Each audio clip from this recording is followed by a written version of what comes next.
not say very much. Long COVID's been in the news a lot most recently, and there's a long COVID day last week or the week before.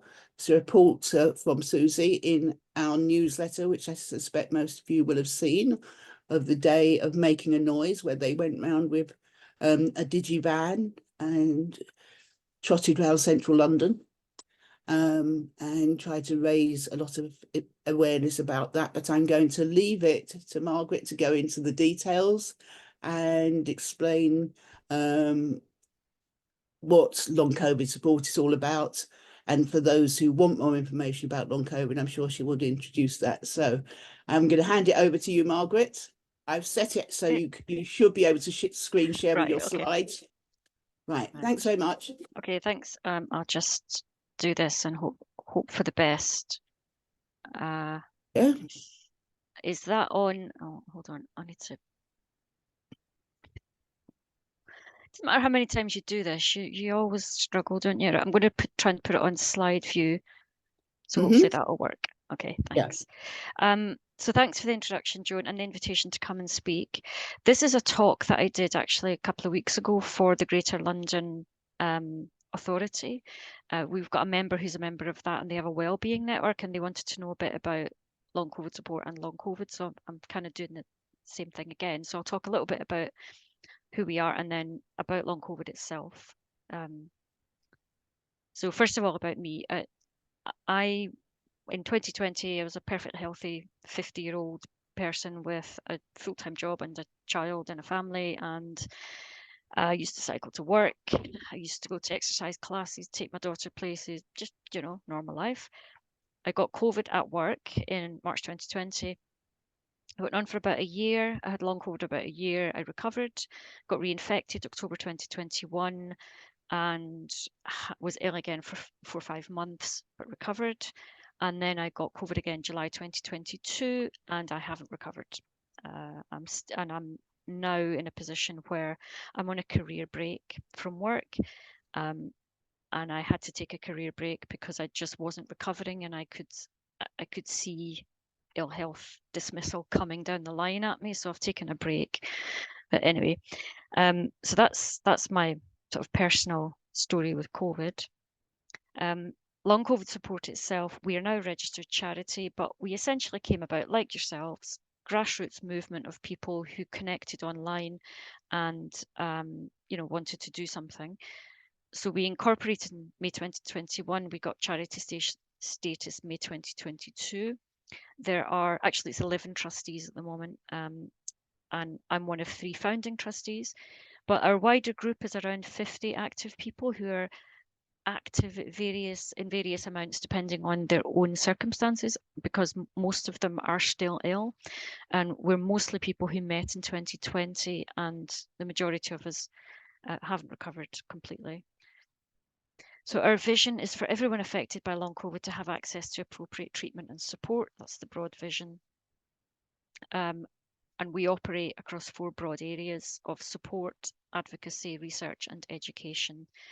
The support is mainly through our online Facebook group, and it was through that Facebook group that most of us actually met each other in the first place. And it now it's got over 65,000 people in over 100 countries, mostly USA and UK because it's an English-speaking group, but we do have people from all over the world. Advocacy is, again, like yourselves, it's with the usual people that you would advocate with: NHS England, NICE, NIHR, etc.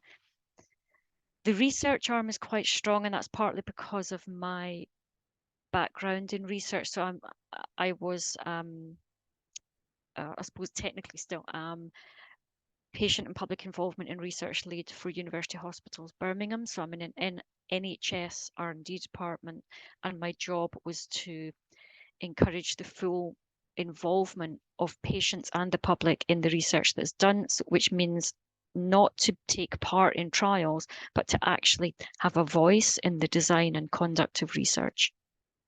So that fitted naturally with my kind of interest. So I take care of the research arm of what we do. And education is about raising awareness, which is what we were doing on Long COVID Awareness Day. and to try and produce materials that can help educate whoever needs to be educated. This is the background for the research group. The research involvement group is free to anyone who wants to join. The support group is strictly people with long COVID or people who care for loved ones with long COVID, because of the private nature of the things that are discussed. But the research involvement group, anyone can feel free to join that. And we focus on scientific research, trials, studies, just anything that's going on in the research domain. So long COVID itself, it's turning out to be looking like a multi-inflammatory disorder. It may be a persistent viral disorder. It's not quite clear exactly what it is, but the upshot is that so far there have been over 200 symptoms noted. There are some which are more common than others, but the word cloud there is from, I did this in the support group. I asked people to tell me in words, 3 words that describe long COVID for you, and this is what came out. So it's life-changing, frustrating, exhausting, scary, painful, lonely, debilitating. It's not a minor inconvenience. It's not just feeling a little bit under the weather. It's a really serious disorder. The health-related quality of life is similar to that of heart disease and heart failure and cancer, when it's related to measured using similar measurement instruments. And it's going on for years. People who had it in 2020 are still ill. SARS-1, which came up in early 2000s, caused long-term sequelae in a number of the people who got that.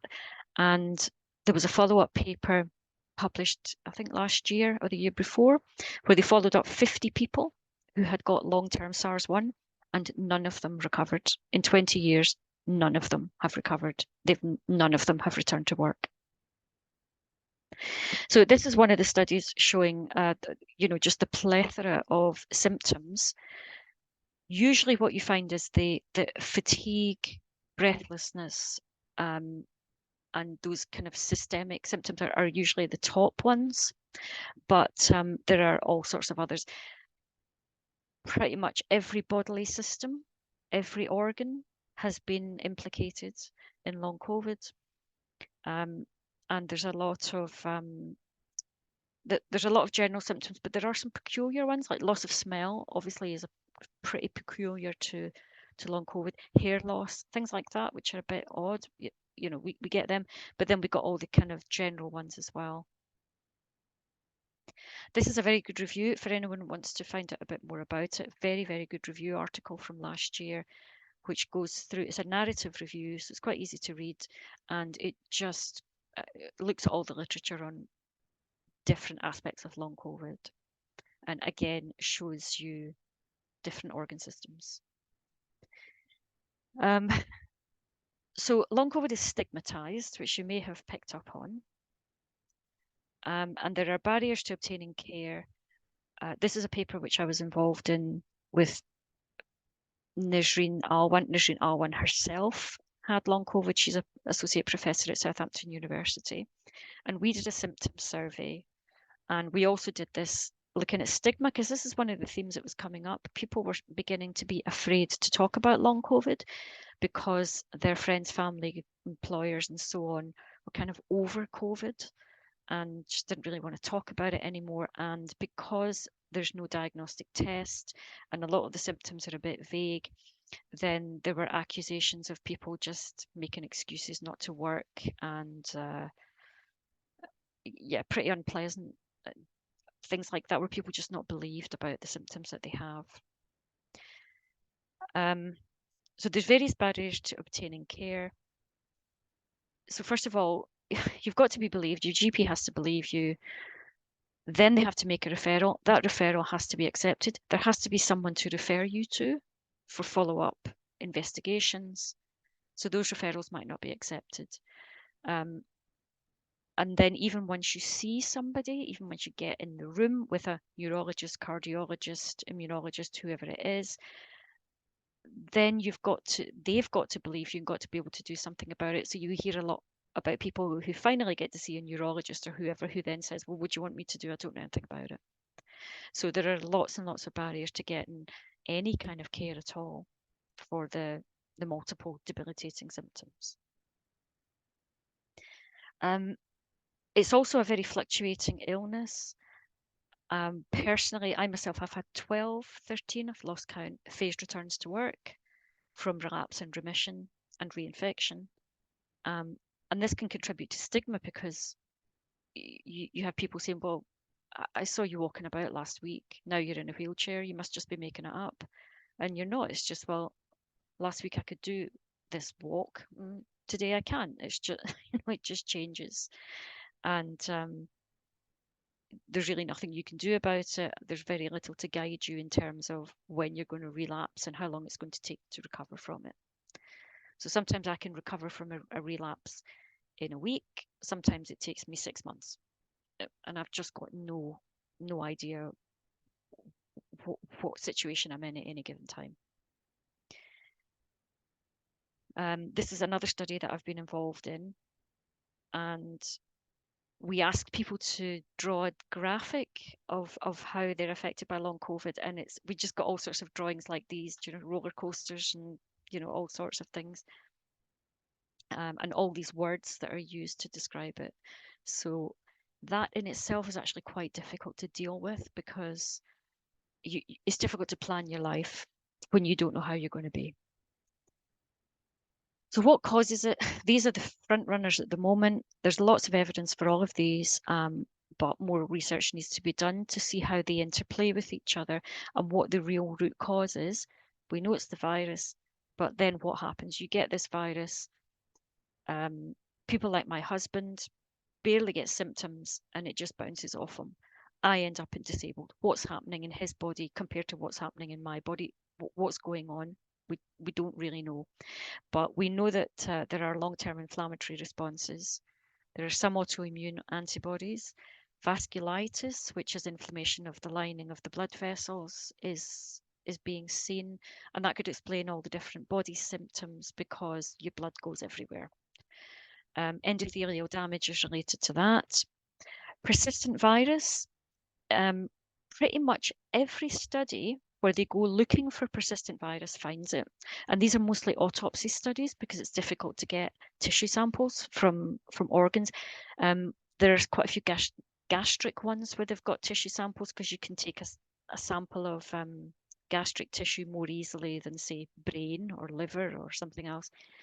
So all the gastro studies find persistent virus, and autopsy studies also find persistent virus if they go looking for it. Microclotting is a big one at the moment as well, and that's related to endothelial damage. Some organs are just damaged, like lungs, particularly suffer from fibrosis. But there is other organ damage as well. There's a lot of renal disease and some liver disease, persisting pancreatic disease as well. This is another little graphic which is quite useful for a summary of what I've just said. So just a little bit more explanation and some references. The most common presentations, you've got fatigue and post-exertional malaise. So post-exertional malaise is a kind of weird thing that if you haven't experienced it, it's a bit difficult to explain. But for me, it feels like I've been poisoned. So if I do too much depends how I am. Too much might be emptying the dishwasher, or it might be walking 100 yards, or it might be walking a kilometer. Just depends where I am in the illness. But the post-exertional malaise makes me feel like I've been poisoned, like I've got a really terrible hangover. I have to go to bed, I have to sleep. I just feel so wretched that I just can't do anything. And it can last for days, it can last for weeks, it can last for months. So you have to be really careful about what you do because you don't want to trigger it. A lot of people with ongoing respiratory problems, coughing for months, disorders of breathing pattern, disorders of oxygen exchange in the lungs. Autonomic disorder, another really common presentation is tachycardia, which is high heart rate for no reason. You can be sitting down and your heart rate's 150. It's just the system in your body which controls all those unconscious signals just goes wrong. Probably from inflammation to the vagus nerve, but again, we're not quite sure. But that's a really common side effect in long COVID. Neurological, all sorts of neurological effects, cognitive effects, brain fog being a big one, but neuropathy is also there, psychosis, psychiatric disorders, dissociation, things like that. Gastrointestinal is one of the, it's not so common, but it's actually really terrible. You know, people with really bad gastrointestinal disorders, and it's probably related to dysautonomia because it's often a malfunction of the vagus nerve, which controls the intestines, as well as your heart rate, your breathing, and other autonomic functions. And then there's an allergic kind of phenotype where people all of a sudden become allergic to things that they didn't used to be. And that can cause rashes and anaphylactic reactions and things like that. This wonderful diagram is from a paper which kind of tries to get into all this and to try and look at the underlying causes for the biological mechanism, the trigger, the biological mechanism, and this clinical sequelae. And you can see, I mean, trying to make sense of that is going to be really difficult and take a lot of research. Now, I wanted to talk a little bit as well about some of the campaigning that we've done in the workplace. We've done 2 surveys with the TUC. This one came out last year, exploring workers' experiences. And it made pretty sorry reading, really. At that time, 3% of the UK population had long COVID, and people in education and health and social care are big on the stats for long COVID for obvious reasons. Health and social care, you've been exposed to people with COVID, and education, kids are just germ factories, you know, so the kids are bringing COVID in and they're infecting their teachers. So 1 in 7 people with long COVID have lost their job because of long COVID. And this was last year, and I think that was year 3. I think getting into year 4, through year 4 into year 5, it'll become even worse because I think there are people who could just about hang on to their job for a couple of years, 2 or 3 years, but then it's just beyond that, it just gets too difficult. So I think we'll see that figure actually rise. And 2 in 3 people have faced unfair treatment at work. Support available. Society of Occupational Medicine has produced these reports, which are fantastic. They're really great if your employer follows them. And these are guides for GPs. So again, these are to support you to get some help from your GP. They're published in the BMJ, and you can take them to your doctor and say, look, I might have some of these things, and it gives them a guide for what to do and where to send you for secondary diagnosis. So we do peer support. Long COVID Scotland, Long COVID Kids are we're friends with them, and we often signpost to each other for our peer support groups. We support this Long COVID clinic. What you can do, we've been working with Benita Kane, who is a respiratory consultant who runs the Manchester Long COVID service, and she's been doing a lot of stuff aimed at healthcare professionals, actually, to try and encourage them to try out drugs, because there are things you can do even though you don't have biomarkers and tests for long COVID itself. But say you've got tachycardia, you can try beta blockers. Say you've got allergic symptoms, you can try H1 antagonists or whatever. There are things that can be done. And Long COVID Physio as well, they're a great resource. They provide a lot of resources about safely returning to activity after long COVID, and to explain what long COVID is. So these are our socials. We're on all the usual social channels. Happy to be followed, retweet and follow, and we're happy for anyone to join our public page or our research involvement group. So that's that.